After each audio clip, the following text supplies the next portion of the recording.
Hey everyone, Aaron here, helping musicians get better, faster through performances, educational videos, and product reviews.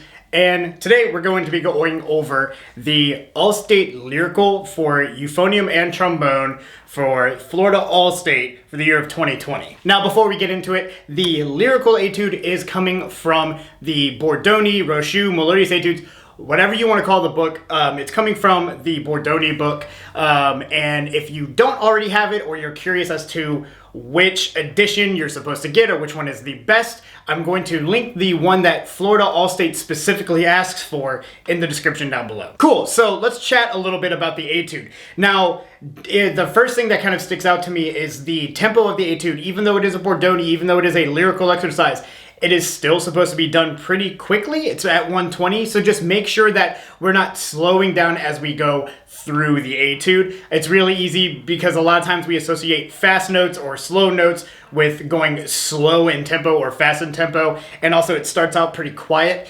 Because of those things, you want to be careful about dragging your tempo as you play this etude. And then the other big thing right off the get-go is it starts at piano and it doesn't do anything. There's no dynamic shift whatsoever. So what I would suggest is actually maybe starting at quiet mezzo piano, but not going way too overboard with the piano. Definitely not what you would be doing in like your sections in band.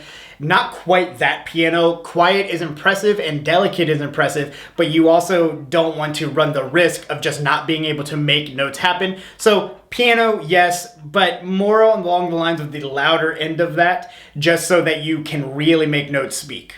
And with that, because the dynamics don't really go anywhere, and because All-State, you tend to want to play what's on the piece of paper as best as possible. So just be careful to do way over the top things to try to create music. It's great to try to add crescendos, decrescendos, things like that. It's great to do that, but try to do it within the confines of the dynamic that you've set. Try not to notch it up way too much or way too far down, because there is one dynamic and there's no written crescendos or decrescendos.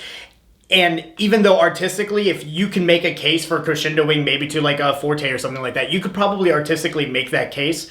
But I would hesitate to do so for the adjudication side of things, because in my experience with my students, playing it safe and doing exactly what's on the piece of paper tends to win the judge's favor than doing anything that's outside of the norm. Even though artistically, it might not be the best idea, it tends to be the way that they want you to play the game. So do with that information as you will. Keep in mind, with Bordoni or the Rochuts, with these etudes, the big old slurs that are over top of everything, you should try to legato tongue them if you're on trombone, or just, slur them if you can on euphonium. But there are some spots like right on the very first line, we have back-to-back E flats that are just beside each other. So you do have to articulate those. And normally I would put a lot of emphasis on the second one, or a little extra emphasis on the second one, just to discern that they are two different notes. But try to think more of those big slurs as phrase markings and less of like, you have to slur all of this. If you're having a hard time, let's say, making the grace note pop out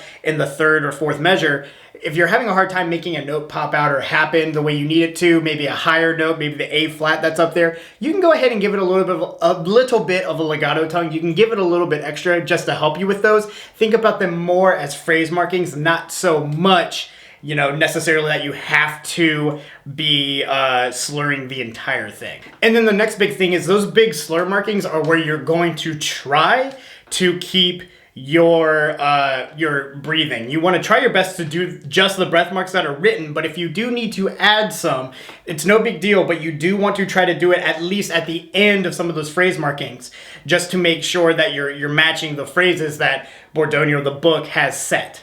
And a lot of times it's really easy to try to clip the end of a lot of these phrases, like the first one, for instance.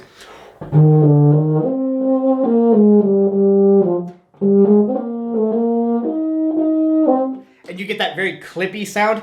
Try to avoid that and actually give those eighth notes a little bit of life. Give them some of their, their rhythmic value.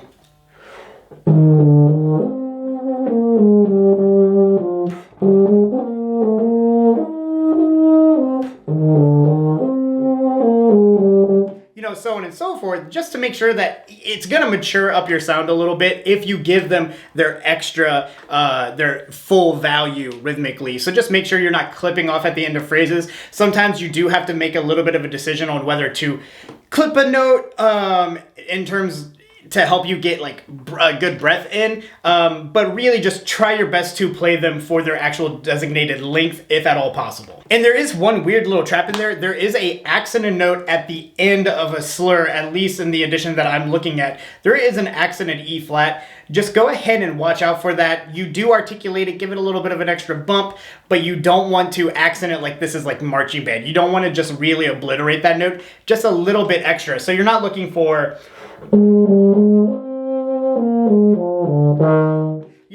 not the place for that. I think it's just a little bit of extra articulation. Just a little bit of extra bump, just giving it some emphasis so that it sticks out a little bit. But outside of that, you don't want to hit it too hard. And then the last thing you want to watch out for is watch out for that rallentando there at the end. You don't want to slow down too much too soon. Make sure you're not slowing down until the rallentando. Don't give it away that you're going to do that. But watch out because you also don't want to slow up too much too suddenly. A lot of times we'll hear just sudden rallentando, so you'll kind of get this like...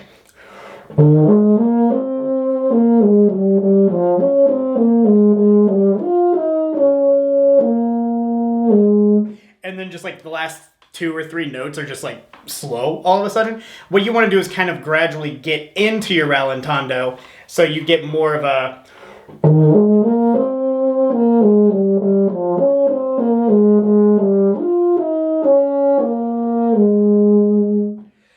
and then also make sure that the A flat that you land on is also a part of that rallentando, so it's going to feel a little bit longer than any other chord note in the etude. But anyway, those are kind of my tips for that. Some things I would be looking out for if I was adjudicating this piece. Let me know in the comments down below what tips you have or any questions you might have about this particular etude. And if you haven't already, go ahead and check out the rest of the playlist that this video is a part of, because I give some tips on the audition in general, as well as you can find the lyrical study in there as well. Until next time though, my name's Aaron.